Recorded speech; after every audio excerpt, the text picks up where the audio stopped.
Assalamu alaikum wa rahmatullahi wa barakatuh.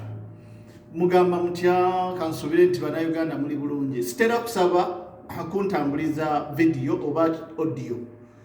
So leero nsaba video yange eno etuke kube kikwatako.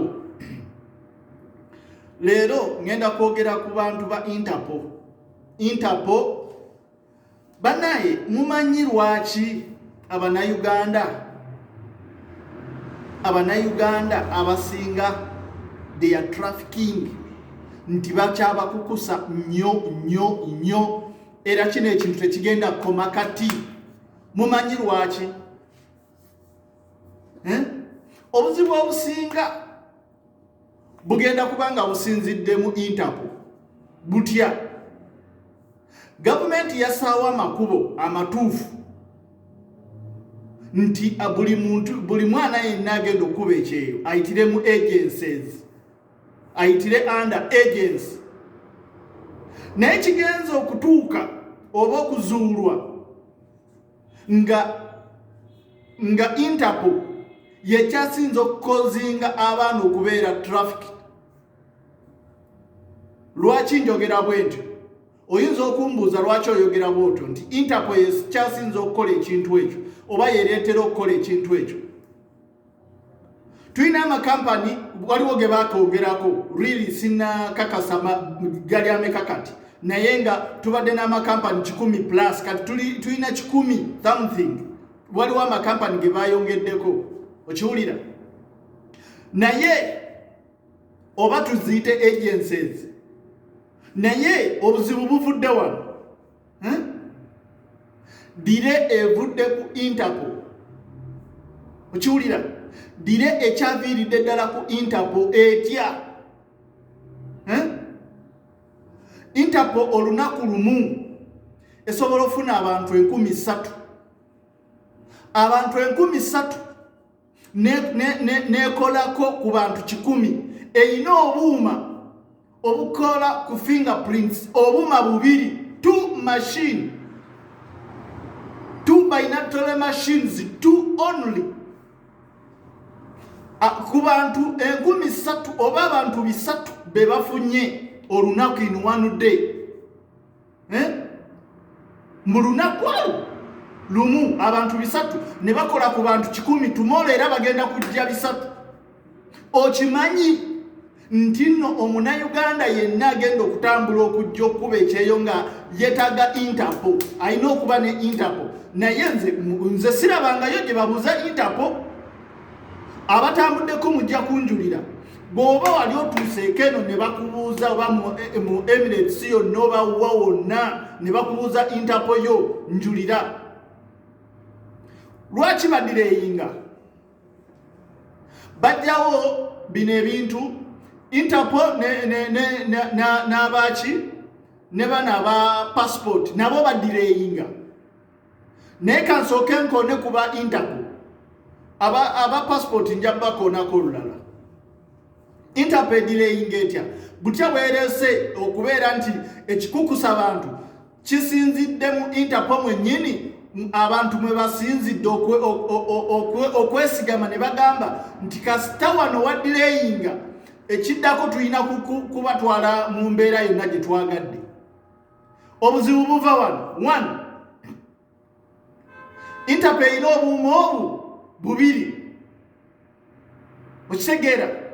Lwaki Interpol bajjawo nti omuntu okugenda mu ISO bisimanya biki simanya losi wano byonna byavaawo, ebyo tebikyaliwo. Kasita obeera ng'olina endagamuntu. Okitegeera? Wano ekintu wekyali badde ekyangu, kasita obeera ng'olina endagamuntu wali badde osobola okwakisesinga ebintu byonna. Bano aba Interpol bw'obeera n'endagamuntu n'ogendawo, NIRA eyina ebigalo byaffe. Lwaki temujja ebintu ebyo mu NIRA? Lwaki temwakisesinga NIRA nebawo ebintu ebyo? Instead of wasting time.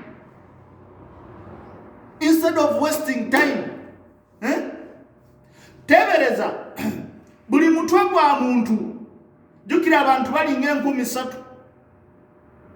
bosanga wali nga basimbye line eva etuuka ne mu kkubo abamanyawo awo ku Interpol oyita n'ogenda wali waggulu ku gundi ku Saudi Embassy we muyita ne mugenda ku Carson okola medical temuyinza kubanga temumanyiiwo naye osanga line ng'eva waggulu n'ekkirira eno wansi mu kkubo lwaki ng'ate ebintu bino mubirina ebintu weebiri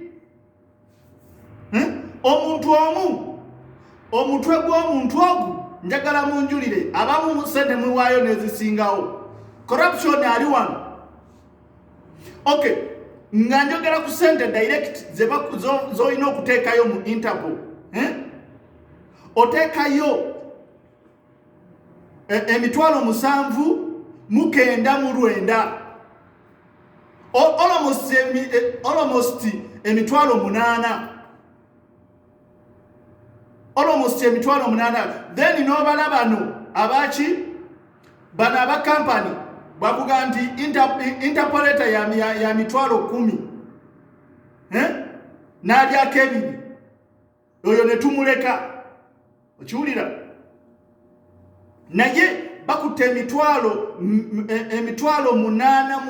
8 alafuli tukibale emitwalo 8 kubanga buno obusente obuliwo tubale lumu mitwalo 8 naye ezo sente bazikugyeko okiwulira sente bazikugyeko sente ezo zisobola gwe bala abantu 10 olunaku lwe bafuna ze sente meka olunaku bayinza okukola million 10 one day like this okitegeera lwaki mu lunaku lumu tebasobola okitegeera tebasobola ku access kuleeta byuma biwera abayiwera musituke mu deploying abantu bagende bakole wamu n'aba Interpol buli wabuuza this is a business my friend this is business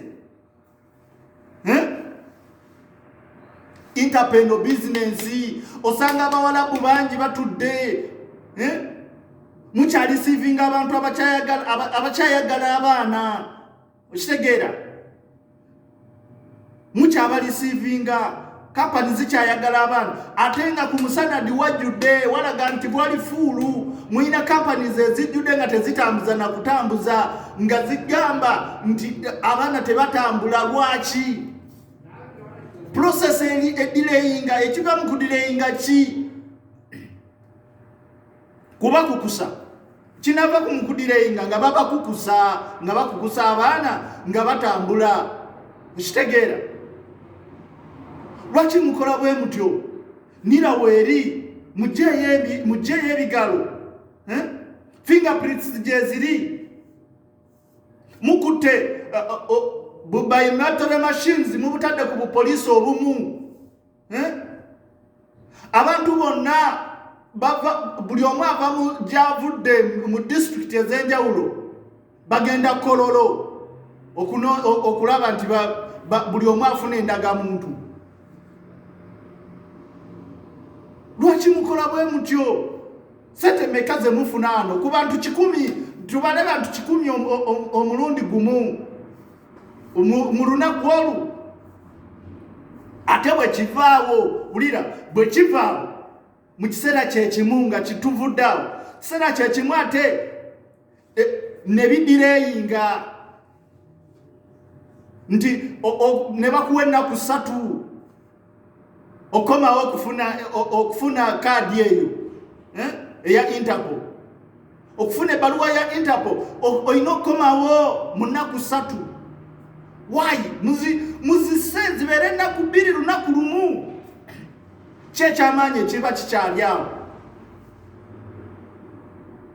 kyekyamaanyi ddala ekiba kiri awo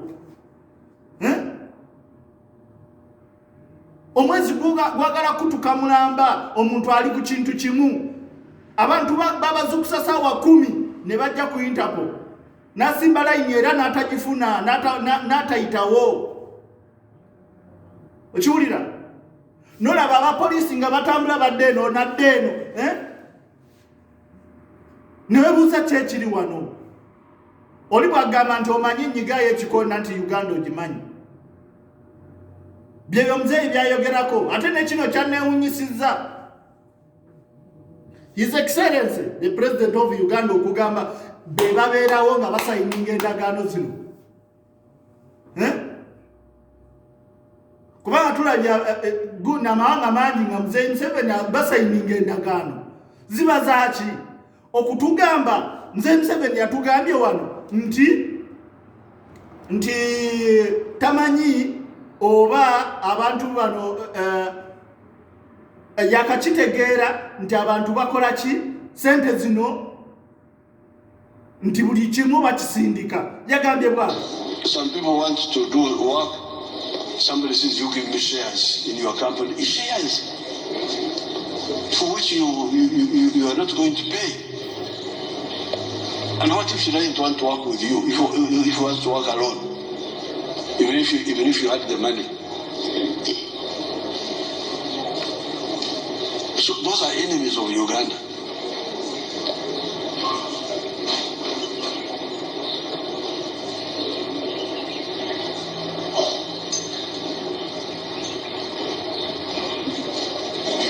Many of our children go to the Middle East to work there. And they're exploited by these companies exporting labor. Pay 9 million, pay what? The issue that I hear, those Arabs pay fully for any person they want. They pay the passports and all those expenses, they pay for them. So why are these companies taking money from these children?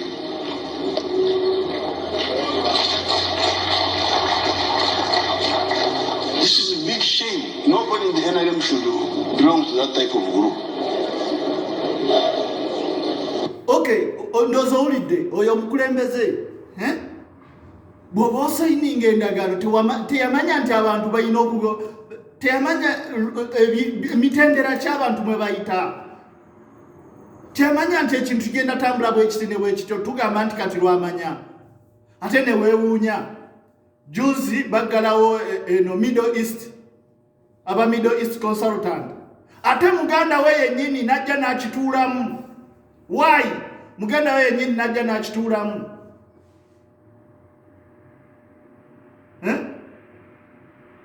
Muganda we kyoli ayinza okumbuza muganda we Kisalimu najja n'akituulamu ekya Middle East. Kati yakomyewo ku luguudo ekola. Naye ng'eyo yonna tetugenzeeyo, bano abaana bagenda kubeera nga bagenda kuswaza ggwanga, bagenda swaza ggwanga. Eggwanga liswala awulira bakoze batyo kyoli mongeni ne bayingizibwa mu ggwanga lya Kenya gye bagambibwa okuggyibwa ne batwalibwa mu budde Somalia mu mikono gy'Aba-Al-Shabaab nga tebalina yadde essuubi ery'okudda okwabobwe.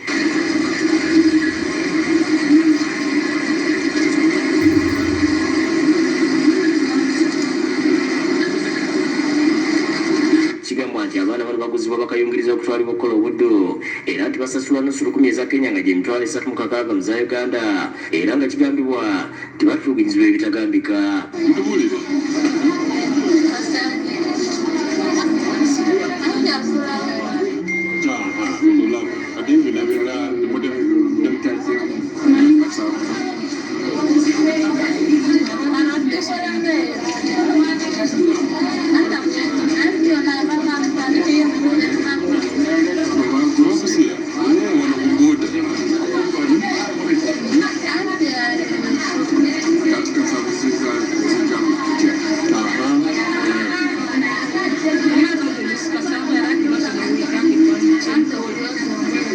Okusinza ku bayinfoma baffe, buli lunaku abawala 10 bakusibwa okutwalibwa Kenya be baggyibwa okutwalibwa gye bagenda okukola omuli ne Somalia. Bino n'ebirala tubisibwa mu Sunday Vision olunaku olw'enkya ku nnusu 12 era ng'obudde. Okay, kyekyo naye ng'obuzibu obuliwo Interpol, if you delay buli wemu ekifo ky'okukwata machines by natural machines ne muzis supplyinga nekino ekintu kyemutadde ekiri nti just egundi zokka ziriwa waggulu eri ku kololo airstrip ekintu mukikyuse if you delay ebyo byebigenda okubeerawo okiwulira byebigenda okubeera mu system kitegeera naye nga weewuunya nti omuntu just kintu kitono nnyo sente meka ze mufuna more than 100 million mu lunaku lumu naye akuuma kamu kagula sente meka ekyuma kimu kigula sente meka kigula biliyoni meka bana bameka abatambula abayiwera baveeyo babawe mubawe buuma tumanye nti bwogenda kuyiwera bwogenda wa osobola okukola ekintu ng'ekyo abantu batambule naye buli we mudireyinga ekiddako ki kuba nti ebyo bye bigenda okuddamu bye tugenda okusanga buli wamu Interpol mwebereremu yiwera mwebereremu n'aba Ministry of Labour mwebereremu otuka ku migration ku airport ngakuma ka freezinze mwe muleta system okubeera freezed mwe mwenyini so mwebereremu mukole ekintu ekirina okubagasa ekintu ekirina okugasa ensi okay ministry eya Interpol yeberenga nungi naye wano tufunye abaana babakutte babalepinze wano nagamba omuntu omukwembaseemu omuntu munene nengamba omwana omuntu omanyi nti ze olaba buli wensindika message woyo omwami tanziramu so gwe kyoba okola yogera naye omwana bamulepinze enkwagula zirina obujulizi abulina yagamba nti yakwata ka video nga bamulepinga alina ka video nga bamulepinga nga takalina evidence ayagala ka video obongo promoting okutambuza ebyo bononefu ku social media kubanga singa kava kugwe kadda kwani abantu mwebereremu eyo njagendayo olulala nkyayina bingi ate nga buli kimu nkiinako evidence lwaki mukola bwe mutyo muveeyo buli omu akola ekimugwana buli omu ekijja mu gundi ye gyakoleramu mutuyambe ekigenda okuddako human trafficking okiwulira mwe mugamba tubikooye abaana bakukuta ne tubagamba nti omwana gundi ne gundi yakukuta naye alina obuzibu bwe buti okitegeera naye nga kivudde ku ki ojja kusanga nga delay ereese ebyo byonna ate system gye mwateekawo mugikalubiza lwaki mukalubya system etambuza abaana lwaki mugikalubya so bwe munagikalubya ekigenda okuvaamu kyekyo buli we munagigonza nebeera nga nyangu abaana buli omu ajja kutambula amakubo amatuufu teri ayagala kuyita eno n'eno buli omu ayagala kituufu buli omu ayagala kirungi naye ekirungi kigenda kujja kitya ng'ate mukikalubiza kati okukaluba kutandikira ku Interpol kyekiddako so tambuza video